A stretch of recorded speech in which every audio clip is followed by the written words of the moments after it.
ময়মনসিংহের ভালুকা উপজেলা যে এমন একটি উপজেলা যেটি ময়মনসিংহের নামে নয় নিজ নামেই সারা দেশে পরিচিত। ভালুকা উপজেলাকে ময়মনসিংহের প্রবেশদ্বার বলা হয়। ঢাকা ময়মনসিংহ 4 লেন মহাসড়ক পথে ময়মনসিংহ বিভাগে প্রবেশ করতে হলে প্রথমেই ভালুকা উপজেলার সীমানা পড়ে। ভালুকা উপজেলায় রয়েছে বাংলাদেশের প্রথম মডেল থানা। এছাড়া দেশের অন্যতম বেসিক শিল্পনগরে অবস্থিত এই উপজেলায়।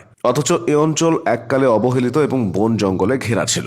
টিলা অধ্যুষিত বন্যামুক্ত উঁচু ভূমি হওয়ায় 80-র দশকে এই এলাকায় শিল্প উদ্যোক্তারা শিল্প প্রতিষ্ঠান স্থাপনে আগ্রহী হয়ে ওঠে।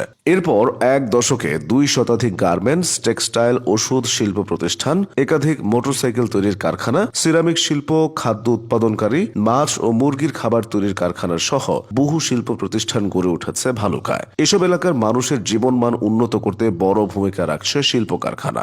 এছাড়া শতাধিক মাঝারি এবং 500 ক্ষুদ্র শিল্প প্রতিষ্ঠান হওয়ায় যোগাযোগ ব্যবস্থাতেও এসেছে আমূল পরিবর্তন। বাণিজ্যিক এই উপজেলার আশেপাশে রয়েছে অনেক দর্শনীয় স্থান এবং পর্যটন কেন্দ্র। গড়ে উঠেছে বিভিন্ন রিসোর্ট, বাগান, পার্ক এবং উদ্যান।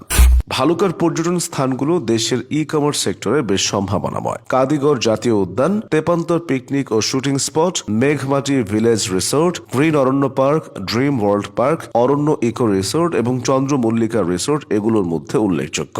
ঐতিহ্যবাহী এই উপজেলা দেশ ও জাতিকে বহু সূর্য সন্তান উপহার দিয়েছে।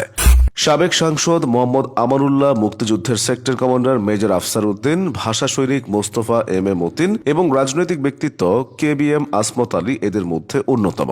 ভালুকা উপজেলার নামকরণ নিয়ে একাধিক মত প্রচলিত আছে। কথিত আছে, ব্রিটিশ শাসন যখন বাংলাদেশে পাকাপোক্তভাবে প্রতিষ্ঠিত হয় তখন নীলকর সাহেবরা তাদের স্বার্থে বিভিন্ন জায়গায় নীলকুঠি স্থাপন করেন।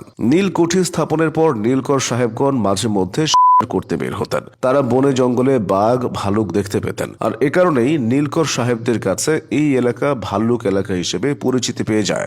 পরবর্তী সময়ে ভাল্লুকের অপভ্রংশ হিসেবে উৎপত্তি ঘটে ভালুকা নামের। ভালুকা থানা গঠিত হয় 1917 সালে। পরবর্তীতে 1983 সালে এই থানাকে উপজেলায় রূপান্তর করা হয়। একটি পৌরসভা, 11টি ইউনিয়ন এবং 285টি গ্রামের সমন্বয়ে গঠিত এই উপজেলার বর্তমান আয়তন 444 বর্গ কিলোমিটার, যেখানে প্রায় 3.5 লাখ লোকের বসবাস। ভৌগোলিক দিক থেকে ভালুকার উত্তরে ফুলবাড়িয়া ও ত্রিশাল, দক্ষিণে শ্রীপুর, পূর্বে গফরগাঁও এবং পশ্চিমে সখীপুর ও ঘাটাইল উপজেলার অবস্থান। একাধিক নদী এবং হাওর বেষ্টিত এ অঞ্চলের প্রায় বেশিরভাগ মানুষ কৃষিকাজ করে জীবিকা নির্বাহ করে। তবে উপজেলার প্রধান অর্থনৈতিক খাত হল শিল্প।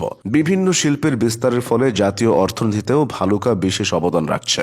শিল্পোন্নয়ন হলেও ভালুকার প্রাকৃতিক সৌন্দর্য যে কাউকে বিমোহিত করবে। সবুজ অরণ্যে ঘেরা ভালুকার পল্লী এলাকাগুলো ভীষণ মায়াময়।